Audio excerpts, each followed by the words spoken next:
mama told me one day I'ma grow up big and I'ma be a king. And my papa told me it's okay to sit where shit hurts. Don't forget your dreams, cause they'll get you through this so-called life they call living, but I call it strange. And I bet I'll do it, cause I'm on my way and strong enough that I can shake the pain.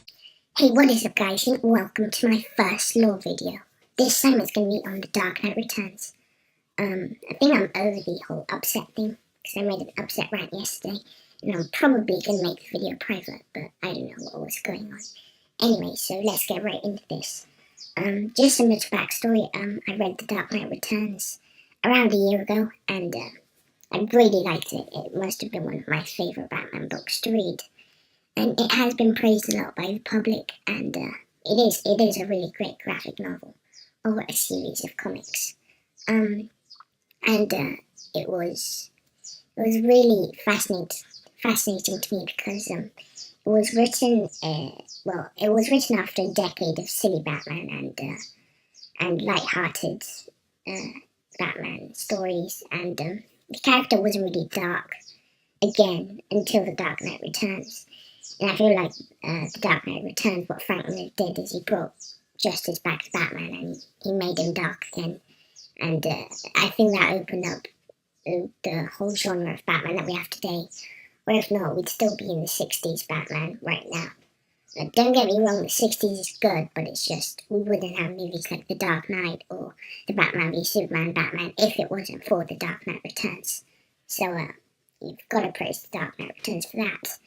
I'm playing Batman Arkham City with the Dark Knight Returns skin in the background, so that's what the costume looked like. Well, one of the costumes, he returns with a 60s costume.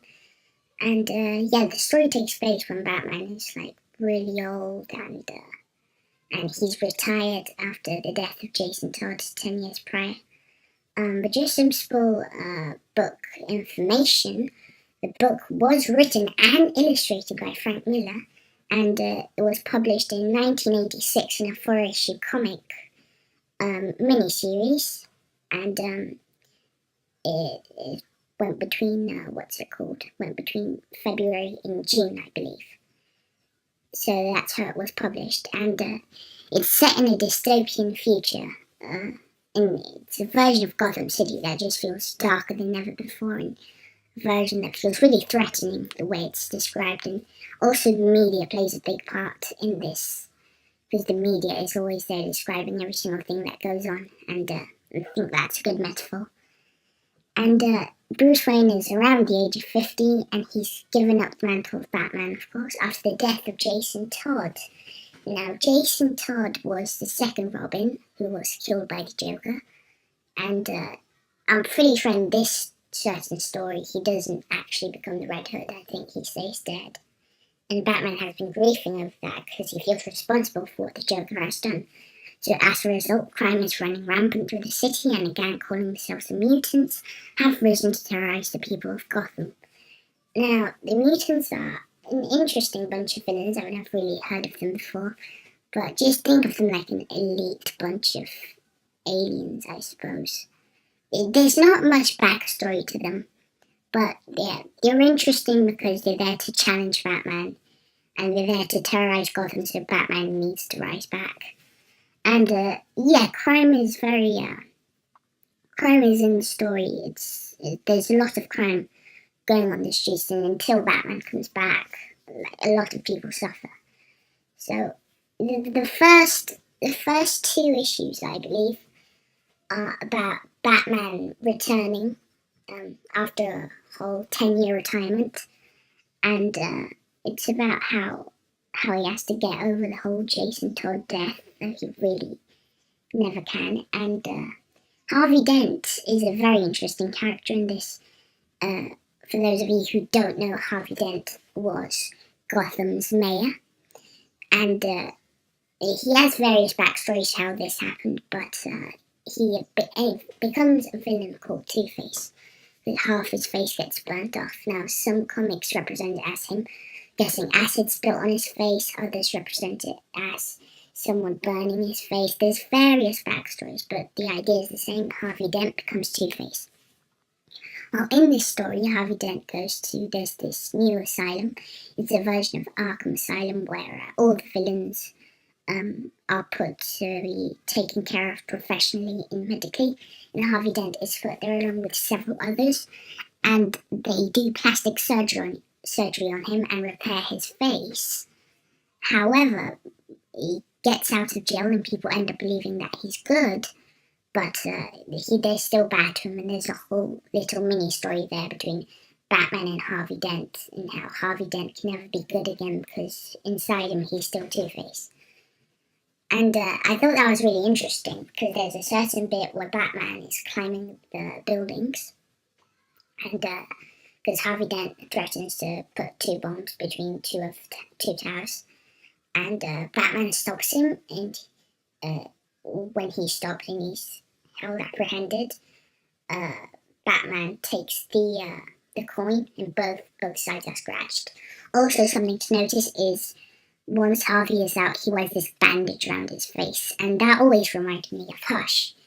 But when Batman unties the bandage, his face is still just one and the same. I think it's a metaphor saying that even though his face is the same now, he's all bad now, you know? The bad side of his face was possibly the good part. And that's a very interesting thing that Frank Miller depicted, and it was a very interesting part of the book. Also, whilst Batman is returning, he rescues 2 young ladies. I believe one of the girl was called, I believe she was called Kelly or something. I don't remember her full name. I have to look it up. But he rescues them, and well, at least it turns out that this Kelly figure is a huge fan of Batman. So she ends up buying a Robin costume and just stalking Batman around, pretending to be Robin. Eventually, the twist is that she does become Robin because Batman notices her, and she does save Batman's life from the mutant leader, but he's only a king. Also, one more thing to note is that Jim Gordon is retiring. For the first 2 comics, I believe, he is in there active, but it is made quite clear that his role is going to be taken over by Ellen Yindel. Now, this is interesting because Ellen Yindel is actually against the whole Batman idea, and she's going to try to take him down. So, in other terms, this story is also very recognized by the fact that it ends with a duel between Batman and Superman, where Superman technically kills Batman. Now, Superman is introduced at the White House, where the president, he's basically become a slave for the government. You know, he's a Boy Scout now. He always was, but he listens to the government, everything they tell him. And the government doesn't like Batman because he's a vigilante, he does what's right, but the government doesn't like it. So Superman is sent out to stop Batman whilst during all these Maltese war is going on. So a Maltese war is just like the Russians are fighting the US citizens and Superman is helping. But I'm telling you, it's really, really graphic because Superman is actually killing people. I feel like Frank Miller really messed up the character of Superman, but in general, it's a good depiction of why they're fighting each other. So the Joker is also reintroduced. So during the time that Batman is retired, the Joker is retired too in the asylum, surrendered, because without Batman he has no purpose. And once he sees Batman return on the news, he finally returns, and it leads to this fight between them to where Joker actually dies for good, I think. So overall, it's a really interesting book, and I hope I gave you some lore on it. Batman is depicted as this old, grumpy, self-righteous dude. Alfred dies at the end, I believe, because at the end, when Batman apparently so-called dies, well, there's a little Easter egg to where his heart is still beating in the gravestones as Robin visits him, and Superman finds out because Batman fakes his death, because we believe that he takes a pill that makes him live before the fight.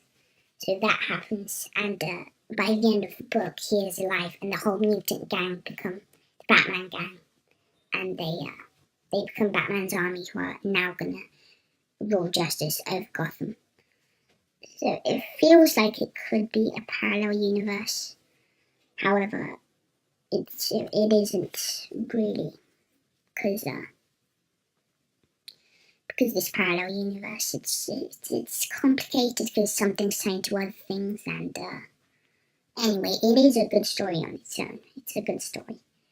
And the way they defeat Superman, by the way, is a green kryptonite arrow that Oliver Queen, aka the Green Arrow, who's now retired too, shoots at Superman.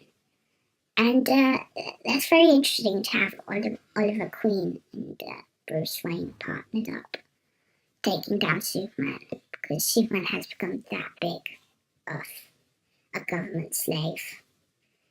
And the book received really good reception. It is a classic, and there's also 2 movies on it. The Dark Knight Returns Part 1 and The Dark Knight Returns Part 2. They are so similar to the book, nearly identical, so I recommend you read the book first and then you watch that.